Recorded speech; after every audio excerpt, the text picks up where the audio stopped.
I once walked into a loan officer's office at Wallick Volk and picked up his phone and said, "Did you see this? It's got a new feature." He goes, "What's that?" I said, "Oh, it makes outgoing calls now." So, he wasn't too happy with me, but I watched him for like 6 hours one day. And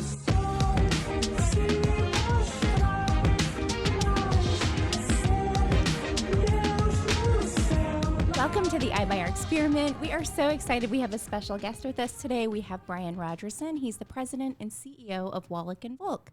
What's up, Welcome. Brian? oh, thanks for having me. That's quite a title. I know. Yeah. I was like, Yeah. am I Chief. qualified to be sitting next I to know, you? right? We're excited. It took 10 years, but I managed to grab all the titles. Hey. He's funny, grind too. until you're there. Wallick Volk's like 100-year-old company too. That's what's really impressive. It's America's oldest privately owned mortgage banking firm. Wow. Wow. Whenever I Another see that, cool I'm like, wow, that's so neat. Yeah. Well, give us a little background, Brian, about your career in the mortgage industry and give us like the highlight reel. Okay, well, in 1986, I was a Prue-based securities dealer with my Series 7's license and all that kind of stuff. Discovered that it was much easier to give people money than to take their money and invest it. I went over to this small company in Monroe, Connecticut, right next door to where I lived, and walked in blind and said, "I'm here for a loan officer position." And they said, "Yeah, we're not hiring." Which, could you imagine, like, Yeah. a real estate agent walking in and said, "I'd like to talk to you about joining Yeah. your firm." You're like, "Yeah, no, we're good." And I'm like, "Oh, you obviously don't know what you're talking about. So let me talk to the owner." He goes, "Okay." And he goes and gets this other guy. Sit down with that guy and have a conversation, which leads to the fact that I was drafted out of high school as a shortstop, and they were looking for a shortstop for their softball team. I played softball that night and got hired because of Wow. my ability to play softball. The irony of that story is the guy that I said, "Go get the owner," was the partner. No kidding. wow. So for the entire time I worked there, that other guy never liked me. a little So I got in the mortgage business because How I funny. can play softball. Hey, shortstop. It's always Whatever it takes. That is such a cool That was story. 1987. position. So then, okay, so you're there, you're making loans. Tell us about the progress and transition. Yeah, so I mean, you learn that, in 1987, it's exactly the same as it is today, which drives me crazy about this generation, so to speak, which is front load the loan, right? Like every problem should be day appropriate. So by that, if you have an income issue, you had an income issue on day one, the day that someone sent them to pre-qualify, right? An appraisal issue, yeah, that's when the appraisal gets done. So, at that company, they taught you, front load these deals, get their tax returns, get their pay stubs. We had to order credit reports by mail. Oh my goodness. By mail, yeah. They showed up in the mail. Wow. So we waited like 5 days to see what the credit looked like. Pony Express. But you definitely learned how to be a loan officer. When I started, we originated the loan. We basically processed the loan. Yeah. We had to know more than the underwriter. And when the loan was ready to close, we prepared the closing documents. Really? APR, everything. Wow. So You guys did docs? we did everything. Wow. And now I did not know today, the typical person does enter. Yeah. And an AUS tells you approve eligible or not, right? Send a link for the 1003. Like everything is automated. And as cool as that technology is, it's actually not helpful. I mean, the better way of doing it is to traditionally underwrite. Well, it gives you a better understanding, Sure, right? because there were no FICO scores. So if you paid your landlord and you paid your car payments, that made you an A borrower. Yep. If you had some lates on a credit card or whatever, we knew you how to prioritize. You knew how to pay your most important bill. What mattered most? But AUS doesn't know any of that. They just sees a number, right? And just kind of plugs it into the algorithm. So there's been so many changes, so many ups and downs. Rates were like 17%. Yeah. Wow. Oof. And people were lining up for money. Yeah. Wow. Now we go from 3 to 6 and the sky is falling. Yeah. So it's an education time to re-educate everybody that 3% should have never existed in the first place. Yeah. It was artificially manipulated. for sure. And, there was only so much of that time could go by. And now, I think we jumped to 7 to get 5 to feel good again. Yes. Yeah. We adjust expectations. Yes, exactly. So basically, yeah, I worked in the business for a long time. In 1996, I started my own mortgage banking firm back east. I moved out to Arizona and started the Western division of that. In the mortgage crash, I had countrywide pushback over $80 million of loans that were in default. And I'm Whoa. like, do you take like a credit card or What- yeah, how do you? Million. He $80 just million? said. And these were full doc Fannie and Freddie type loans that Wow. people just stop making payments on, and then they find a way to push it back Yeah. at the originator, and they basically force my company out of business. Wow. What is like? That's the time frame, right? Like they were within the 6 months. Oh, it was so fast because what happens is, as a mortgage banker, you need warehouse lines to fund your deals temporarily until you sell them in the secondary. And as soon as they came after me for that type of money, they made notices to all the warehouse lenders that they were pursuing me for $80 million. It was a ridiculous thing, but that's how a lot of companies went out of business. Yeah, It wasn't all the They couldn't subprime use their thing. warehouse Yeah. lines to. No warehouse lines, no, and tried to convert over to like brokering until we could get to the other Good side. luck. And going from being a banker and having control of everything to being a broker, although, you know, right now it's in vogue, that's all you ever see, right? Yeah. But it's a cycle. It will not last. Interesting. Yeah, that's very So that's what led you to Wallick and Volk. So, yeah, so Wallick and Volk, I had, been with my own company. Actually, my sister-in-law was an underwriter for my company. She had gone to work for Wallick and Volk and was there for a few years, and I had been running a couple of other companies, including one in Gilbert. And she said, you got to come talk to these guys. They're everything like how you ran your company, but they've been around a long time. They've made it through everything, and just come talk to them. So I did, and one thing led to another. I started in Mesa with a branch that didn't exist, made it the biggest branch in the company. I did personal production, led the company in production 1 out of the 3 years that it took me to get to the next level. And then I moved from there to running all of Arizona. Then I went from all of Arizona to all branch managers in the company, about 26 locations. In 2017, the president and CEO said, I want to transition out, make you the president. It'll be a 5-year plan. We'll get there within the next 5 years. 12 months later, I was the president. Last July, he gave up his CEO position, and now I'm the president and CEO. Very That's cool. how I got here. Very cool. You're also very innovative. Yes, very innovative. And in your space, I believe you're very innovative. You see new things and you go for it. And I want to talk a little bit about your Cash to Win program because we do promote that through Zoodealio across the country. And I know that the team here, we believe it's one of the best financial products for buyers. So can you talk a little bit about what Cash to Win is and how it works? Sure. About a year and a half ago, when you could not get an offer accepted because you're going up against all cash, we needed to convert our qualified borrowers into a cash position buyer. So it started out as a purely purchase transaction type of thing. And what we did was qualify the borrower, made sure that it worked, and then we made an offer on their behalf, cash on the property, and closed in like 10 or 15 days. And then we turn around and immediately sell it to the consumer so that we could put them in a house that they would otherwise had been locked out on, right? So we thought it was amazing and that it was going to take off, and quickly the market kind of stabilized, right? It went from, all seller to balanced, in my opinion, and maybe it's still balanced, and you guys have your own opinion of that. So I'm like, well, now what are we going to do, right? Like, cash isn't king because nobody seems to care. Just an offer is a king. It should be. I still think it's underutilized. I think so too. It's underutilized. The purchase side is way underutilized, especially from within our organization. Well, then we transitioned over into trailing property. So a lot of people weren't doing anything because all their equity was tied up in property Their A, house, and they couldn't afford both and or get to point B without selling that house. So we're like, hey, we don't need to be an iBuyer, right? We can be a power buyer, where we use our cash to create power for the consumer, and we're not trying to take anyone's equity, and we're very cheap compared to the other companies that are out there, and they're third parties, so there's no control. So we're giving people money that they need, and we look at each individual circumstance because I think I mentioned earlier, there's like a $2 million property, but they only needed $600,000. Well, there's no reason to put them on the hook for $2 million and have a per diem. Sure. When all they needed was $600,000. So we gave them the $600,000 they needed. They instantly did what they needed to do, and we were off to the races. So we even in the beginning thought of it as it has to lead to a mortgage type of situation, and we've long since left that too as well. So when people want to be a cash buyer for this next property, but their cash is all in that one house, and maybe they're downsizing or the house they have is they're leaving California and coming to Arizona. They're leaving California, going to Texas. we're giving them all the cash they need out of the trailing property. They buy the other house outright. And yes, there's no mortgage transactions, so it is what it is, but we're making clients for life. And we're doing a lot of things like that. I've been on that cutting edge a long time. So even when I got to Wallick and Volk before I was a president, I had converted so many things over to, like, for example, we put our loan docs out without a clear to close.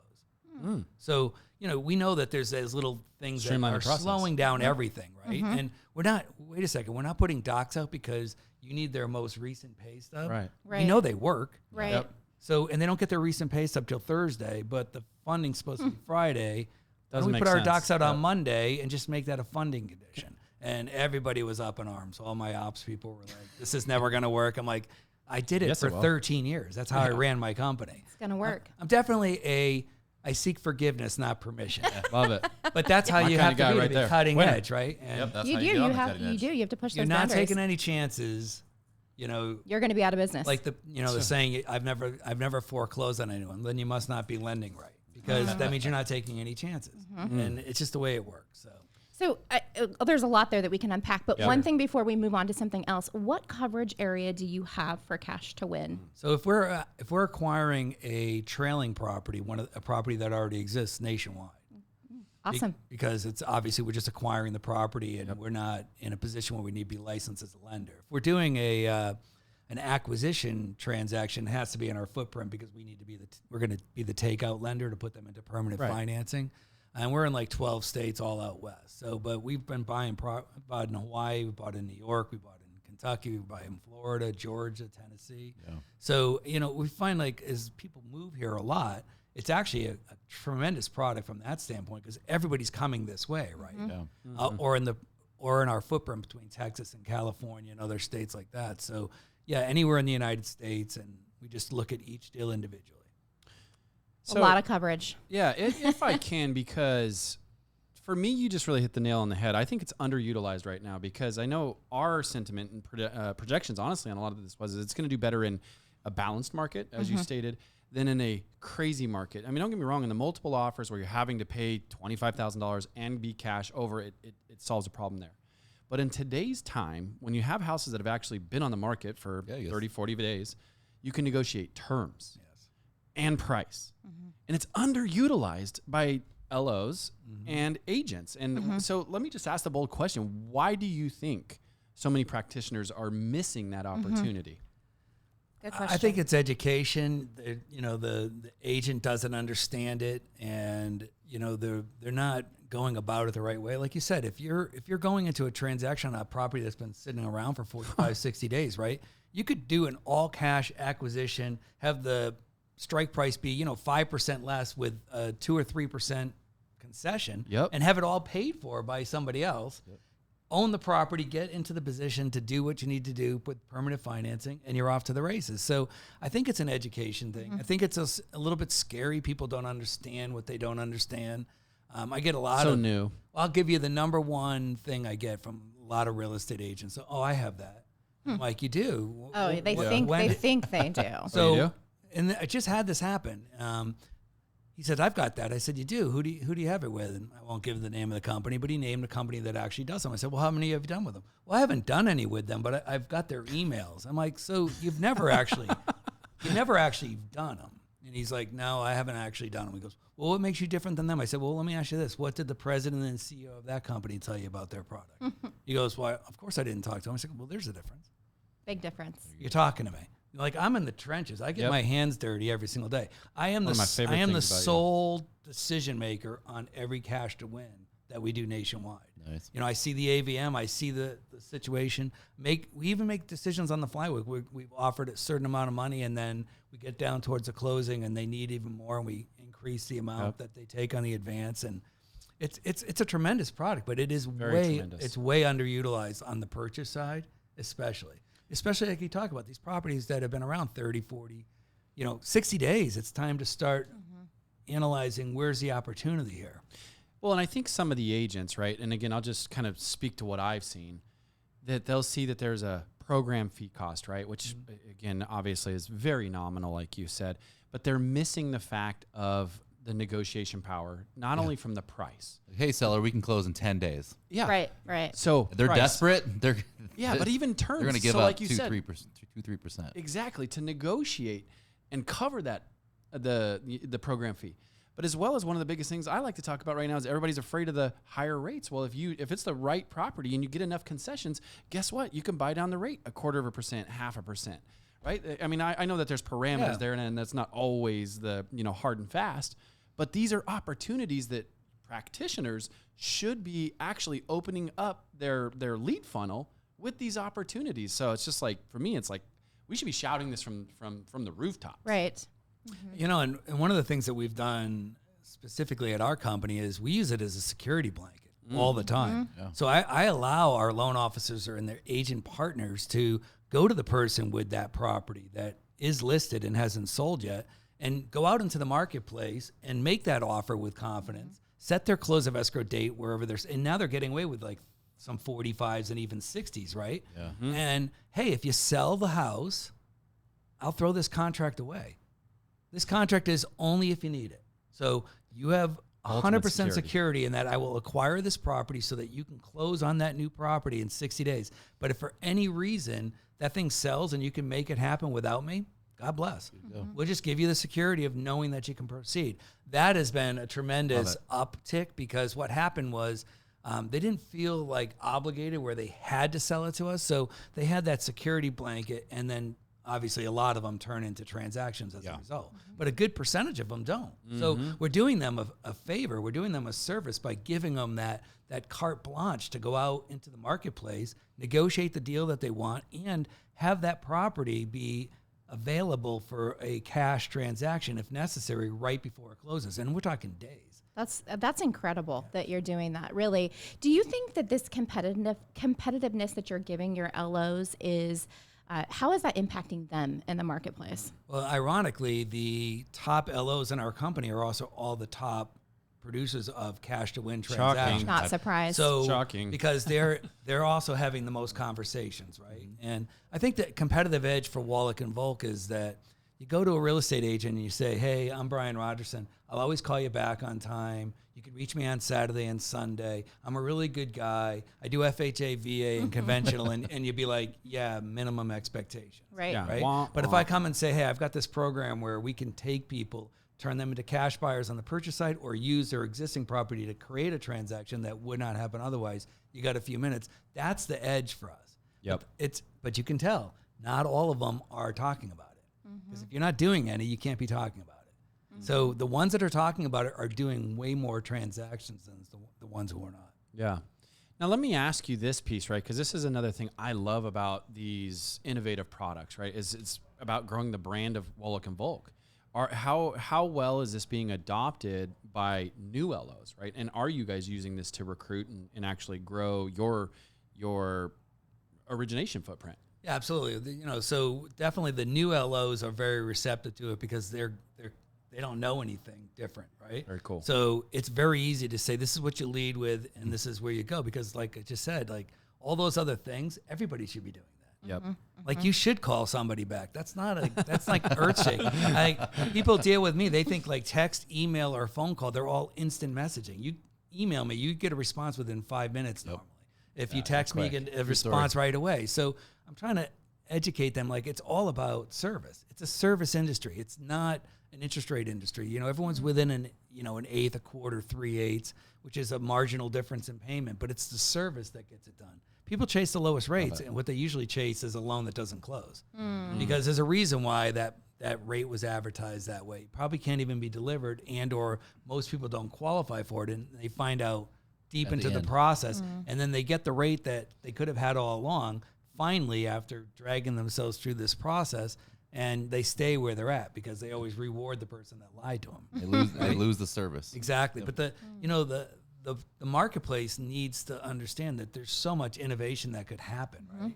And you're seeing that starting to really continuing to unfold, yeah. I think we're doing, $4 or $5 million a month currently and the cash to win. Very cool. That's incredible. I just love it. I love that you're innovative. And we talk a lot about innovating, especially on the lending side. And one thing that comes up on this podcast often is I always say, I could go to the Cadillac dealership today and I could, walk out. I could probably walk out with 2 or 3 Escalades at, $400,000 in Escalades and we could drive off the lot. Why can't I go today and get a mortgage? And what would have to happen in order for that process to be streamlined and quick?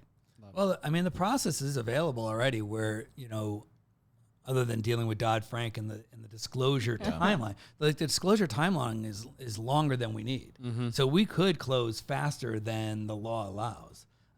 Like I said, it's all about front loading. Like, it's not that difficult to have a conversation with you and understand where you're really at, right? The mistake people make is they're not taking that time to have the high trust interview where they probe a little bit deeper, and certain statements that consumer they're not trying to lie to you.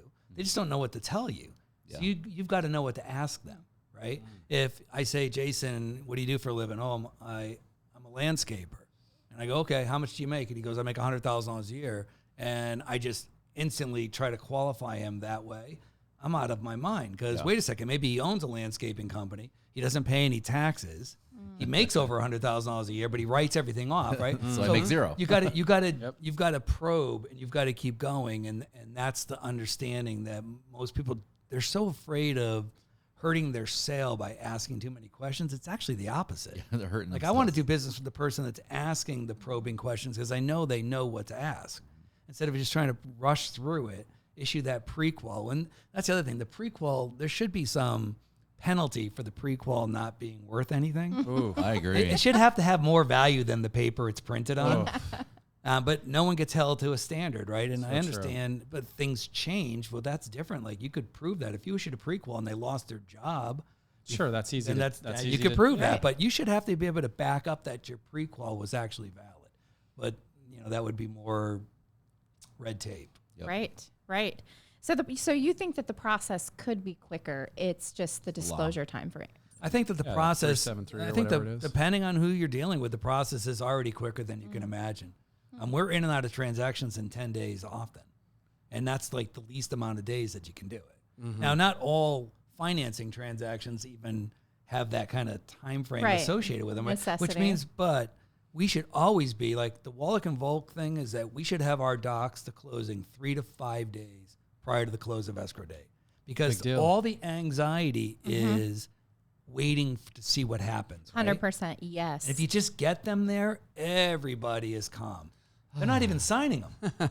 Like, the docs go to title on Monday. The docs are title, all right. And we feel the good. person strolls in on Wednesday to finally sign them. Yes. But if I didn't send them till Wednesday, they'd be like freaking out. Where are my docs? It's such an easy, common sense thing. I think that for me, I just apply common sense and having an aggressive approach to the industry, which is, why can't you do it that way? Well, who said you had to do it this way? Yes, we can put out docs 5 days early. I mean, they're all common sense approaches, and even this cash situation, it makes a lot of sense, right? Is there some risk? Yeah, and I screwed up some stuff early and learned the hard way. One of the things I did wrong in the beginning was one of the first transactions we did was like an $800,000 house, and we were advancing $600,000 on that particular borrower's needs. We bought it for the $600 and gave them $600. We just created a comp For yourself. for ourselves to hurt ourselves in the resale to get all the money back. So we learned that mistake, fast, and did it the right way and set the market price where it belongs and the advances accordingly and off to the races. So it is you live and learn. So we made some pretty good mistakes. Another one, we accepted an offer on a property without even looking at it, because I just assumed if they're sending the offer, it all makes sense. And why would you send me the offer if this hasn't all been vetted out and blah, blah, blah, blah, blah. Lost $31,000 on that transaction. Ouch. Because I had no idea that the math didn't work, and it was like a Sunday night. Instead of slowing down and doing the math, I accepted the offer. So it's all live and learn, and we've gotten way better at it as a result of it. And we're making things happen in so many different ways, especially turning people into pure cash buyers when they've got that trailing property. So yeah, it's not great for the mortgage company because we're missing a mortgage transaction, but we're doing a service to our real estate agent. The consumer's going to refer everyone to us. And time so fast. Yep. We did one where the deal fell apart in New Mexico. They were moving to their retirement home in Texas. And 3 days before they were supposed to close on their New Mexico sale, so they go to their retirement home in Texas, that deal fell apart on that side. We bought their house for cash in New Mexico in 2 days, and they became cash buyers on their original close of escrow date on a property that would normally be everyone 5-alarm fires. So it's Very stuff like cool. that goes on. Solving problems. Yeah. Yes, But that's what it's all about. But to your point, it should be better than it is. So it's possible. It exists already, but it's not for everybody. Yep. And even within my own company, some are better at it than others. Learn to be like this person and get it done type of thing. Well, it's pretty apparent why Wallick Volk is flourishing under your leadership. You're just doing some really cool things there. Let's talk a little bit about just the real estate industry in general, because it's been a really interesting time this past year, and you've seen a lot of market changes and cycles. What are you sharing with your LOs about what you see for the future of real estate? I still think that there's an upside, so people need to buy. And, you've seen the term running around there, marry the house, date the rate, right? Mm-hmm. So, everything is going to be cyclical. So, Sure. Rates that were 3 have moved up and then they're starting to come back down. But these rates will probably come back down in the next 6 months. And so why not get in there now? And you could always refinance. And like you said, if you do it right, you could have the seller pay for the buy down and put yourself in a position where, you've got the same low payment all the way up to the time where you refinance. So I'm pro real estate. I'm not a big stock market guy. I always use the example of if you bought $500,000 worth of Enron, what do you have today? Right? But if you bought $500,000 worth of property at the peak of this entire marketplace back before the crash, the value of it is actually up. Right. Mm-hmm. Like there's plenty of stocks that we can talk about that the value is not up. And they're companies that you never would have thought. Yep. Right. So I think real estate is always the solution, whether it be, cash flowing investment properties or, second homes or primary residences. It creates generational wealth. That's my big thing. Cause I grew up in a different time. I grew up in a city. You didn't walk on our side of the street. I learned to speak with only my fists for the first 14 years of my life. So where did you grow up, Brian? I grew up in Brockton, Massachusetts. Wow. Okay. So, it was when I moved to Connecticut. Nothing wrong with being a boy growing up. Yeah, exactly. The only problem was when I moved to Connecticut, I didn't know that the response wasn't supposed to be punching him in the face immediately. So I quickly moved to, I will never throw another punch unless someone throws the first one. And that's what I'm teaching my grandkids and all my kids is be the finisher, not the starter. Because I was definitely probably not the finisher at first because I was coming from a different place. You didn't have time to think in Massachusetts. You better throw first because you might not get a chance. So it's a whole different world. And generational wealth with real estate is how it's possible, right? So anybody that plans right can, get that home, whether it's a starter home, a step up, their final dream home, whatever, and eventually get it to a place where they're leaving that free and clear for their next generation. And if they do that for their kids will be in a position to start doing the same type of things and create generational wealth. Because if you think about Europe's notorious for people having inheritances and big inheritances, right? Inheritances in the United States is, I know for a fact because both my parents have passed away, and each one of them I wrote checks. So I know that there's no inheritance that existed in my lifetime, but I'm reversing that with my children and hopefully their children. So I see real estate as that long-term generational wealth. It's the place where you raise your family and you're going to gather with your family. I'm doing things to my current home that make no sense from a real estate investment standpoint, but that's where I live. Right. And that's where we're going to gather. So, that pool and that Ramada, they're trade-offs for quality of life. And everybody has that and can have that in this marketplace. There's so much opportunity still to acquire property and not be a renter. The thing that drove me absolutely crazy and made me question whether I'm really that smart or not was rates were 2 7/8, and every corner was putting up an apartment building. Wow. And you kept saying to yourself, why are they building all these apartments when everyone can buy? They've got 2 7/8. They've got down payment assistance programs. Like almost anybody that wants to, that put themselves in any position to do so, could buy. Yet they're So building true. apartment buildings everywhere. Well, they obviously knew where it was going. And now look at that shift. Like we're seeing a shift where renting is going to become rents a norm, right? have spiked. And they're crazy. They've been going crazy for year after year. And affording a home is typically lower priced than a rental, especially when you factor in the tax deductibility and all the other things that can be put into it, a home use of an office if you've got a side hustle or whatever. So real estate's where it's at. I think it'll always be where it's at. I agree. I agree. That's why all these we all agree. institutions are buying billions of dollars worth of properties and putting them in. And time heals all wounds. So even if we dip like we did, like we thought, oh, here we go, and everyone keeps talking about this major Phoenix crash in value. It didn't happen. 2.1%. Yeah, it didn't happen. It spiked 30, and so we gave up 2 of 30. I'm like, I'll do that all day long. Yeah, all day long. Well, and if you're like looking for that type of volatility and timing, usually you're in a flip, right? Like that's usually on the time where they're like you're trying to forecast your next 60 to 90 days. But if you're planning on holding it at any length of time, 3, 10 years, 20 years, the property, it's always going to be steady growth, right? Like, I mean, if you look at that, what is it, that 100-year index that's been done so many times, right? The amount of growth that's gone on is obviously just astronomical in the real estate world. And I think 99%. that I think that the challenge is getting the owner occupant into properties first and foremost, right? So you saw, Fannie penalize people for second homes and for investment properties, and I get it at that time. And we still have an inventory issue, right? So We do.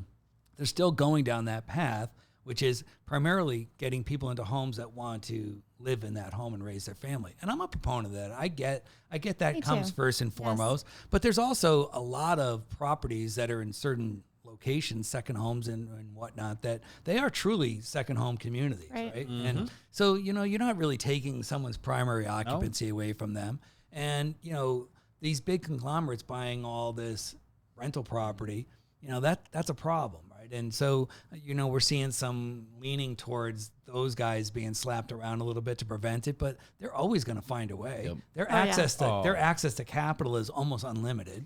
Didn't they? Yes. JP Morgan just raised like another $30 billion. For that Something purpose. astronomical. It's the largest raise for residential real estate. It's insane. So it's very difficult, I think, for first-time home buyers or whatever. But I'll give you a quick example. In Connecticut, so 1987, I went to work for the mortgage company. 1989, I bought my first property, and it was a 2-bedroom condo for $375,000. Whoa! Wow. And That was in 89? 1989. Wow. And then you had like an association fee of like $600 a month, and taxes back there were like And 7. you would have had 8. a rate of like Right. 15, right? Exactly. In 89? And so if that could happen then, and I could find my way into a property, clearly people can maneuver the 5 to 6% interest rate range and where these properties are at value is. Plus, Arizona in particular, taxes are low. You don't, pay $6,000 a winter to heat your house. No. Right? You actually almost have no electric bill Right. during the winter. It's true. I mean, there's so many reasons for being here, and values of the property should continue to go up, especially with this type of inventory shortage. And the builders just not building the way they were. So let's wrap up today with some advice to our listeners are primarily real estate agents. And I know that you give your LOs a lot of great advice on how to go out there and build incredible businesses. And so I want to leave today with some advice for the real estate agents that are listening on how they can go out there and really build their business. Well, I would say the first thing is working your database, your sphere of influence. In fact, I just saw a publication this morning, which surprised me with the percentage of where the loans come from. And it said like 35% of all the loans in 2022 came from the realtor referral, and like 27% came from your database.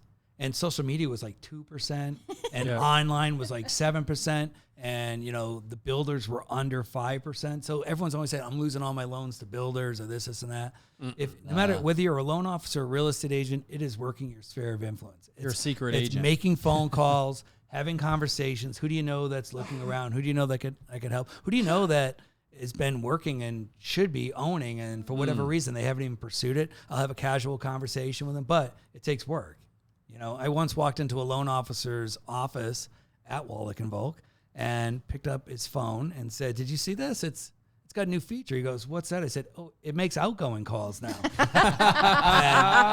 So, you know, he wasn't too happy with me, but I watched him for like 6 hours one day and the phone was never in his hand. I'm like, well, how could you be a loan officer and go 6 hours without making a phone call? I mean, my phone has buzzed 20 times since we've sat down.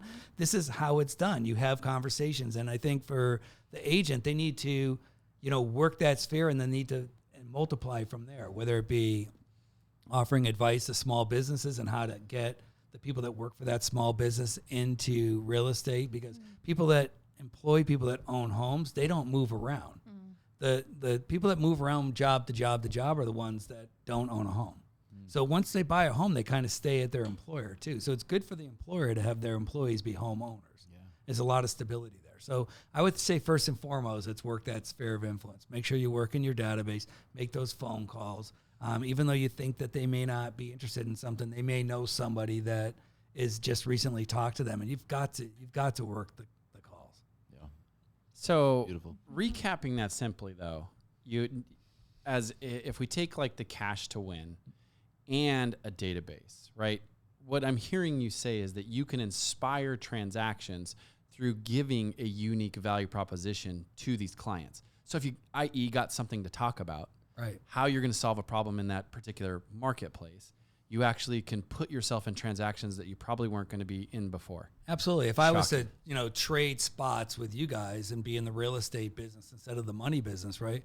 I'd be contacting all of the clients that I put into properties or other people that own homes and say, "Hey, have you been looking around? Is this something that you'd like to look out there and see what's available?" Well, I don't do that because I don't want to go through the hassle of selling my home and then not finding the home I want. No, we're not talking about that. We're talking about find the home you want, and we've got the house you have covered, one way or the other, through a traditional sale that happens during the period or through the cash to win, so that you can, you know, with confidence move forward and, you know, transact on that new home. And we're seeing a ton of that. Yep. Like my best loan officer, bar none, probably does 10 cash to wins a month, but only 4 or 5 of them turn into I actually fund them. They're So hedged. the other Uses 5 them as are a all hedge. hedges. And that number is rising and rising and rising. And I that love whole it. group of real estate That agents person sees the that are angles. working with them are going, this is a no-brainer. Yes, I love It's it. a no-brainer. Is that here in Phoenix or It's is it? yeah. I will 100% do it here in Phoenix. Oh no, I was talking that specific one is Yes. very That cool. loan officer's in the Mesa office, and another one in Cheyenne does the same thing. And, That is so and she's cool. in a market where you would think it'd be a little bit difficult to explain this. Cheyenne's small and, you know, a fraction of any of these, you know, small towns type of thing, and people get it. And it's just giving them the confidence to go out there and to explore their options, because it's a reason to get them out there. And now they're out there and they're like, oh, wait a second, that's my dream home. I can do this. I want to do this. Yeah, right. and I can do this now. I can I've do had it. that conversation with that loan officer.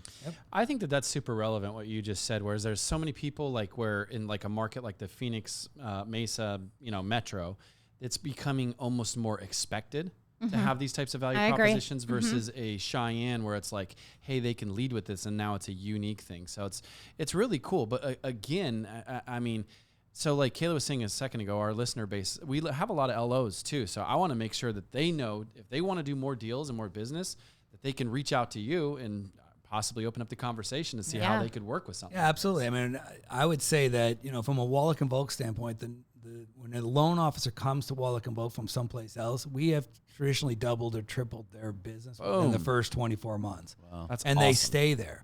I can see why. And we don't have Yep. turnover because of it. And we're a smaller company, 300 people, but, you know, and we're built that way intentionally because with the rise and fall of economic conditions, these big lenders that have 30,000 employees, they got beat up pretty bad the last 12 months. You know, we break even, lose a little bit of money, no big deal, because we're positioned to do that. We're positioned to go long. But people with, you know, 3,000, 5,000, 10,000 employees, they're just hemorrhaging money right now. Yeah. And they haven't come out the other side yet. No. Mass layoffs. Mass layoffs and or getting acquired. and I know the- several of them. the values of the Mergers. loans in the secondary have shrunk. So the margins are razor thin. So you take, you know, 50% drop in volume and the loan's worth half as much as they were before, Boy. it's a much bigger multiplier that puts them in a bad position. We want to be innovative. We want to continually look for the next big thing, keep pushing the limits of what can and can't be done. At my company previously, I had an ad that we ran, and we were doing it. We did a drive-through mortgage. They came in the morning, and we had loan docs out in the afternoon. Wow. Back before Dodd-Frank. Wow. And you talk about, cool. freaking everybody out. Oh, yeah, that did it. It freaked them out. Yeah, I bet. But it worked every single time. A drive-through. A drive-through mortgage. Now, you think about it. Drive-through Who mortgage. needs a That's great. drive-through? Hardly anybody. Who even needs a 10-day close on a regular transaction, right? Not But very many. The fact that you can do it is the separating factor. It makes you better at, all that other stuff, So, to the point with the cash to win, either a real estate agent or a loan officer, this is what makes us different. We're out here dealing with things that are just people don't even comprehend, right? There's a big trend towards mortgage brokers right now, right? So mortgage brokers, they work in their underwear, they have no assistants, they sit in their house and they wait for a transaction and they have no control over it. Real estate agents aren't really down with a partner that can't control the transaction. So, they're definitely selling price only, right? They're not going to have any of this stuff. And if they do, it's through third-party vendors that it takes 2 or 3 weeks just to get a decision. They cost 3-4 times what we do to transact. And again, no control. It's just, I offer it, I have it, but it's not really the same thing. Got it. Very cool. Well, it has been such a wonderful time here Yes. today. I feel like we could go on and on all day, but we so appreciate you. Thank you so much for your value and your wisdom. It's been a Thanks great for having time. me. Yeah. You want to tell anybody where they can find you if they want to reach out to you? Because like I said, I know we got some LOs out here that I guarantee it's we've Wallick started. and Volk at WVMB.com, and I'm right there on the website, Brian Rogerson. Just reach out to me direct and I'll give you a call. Awesome. Awesome. And he will. Thanks, All the guys. way. Remember to Thank you. like, subscribe, and tune into the next one.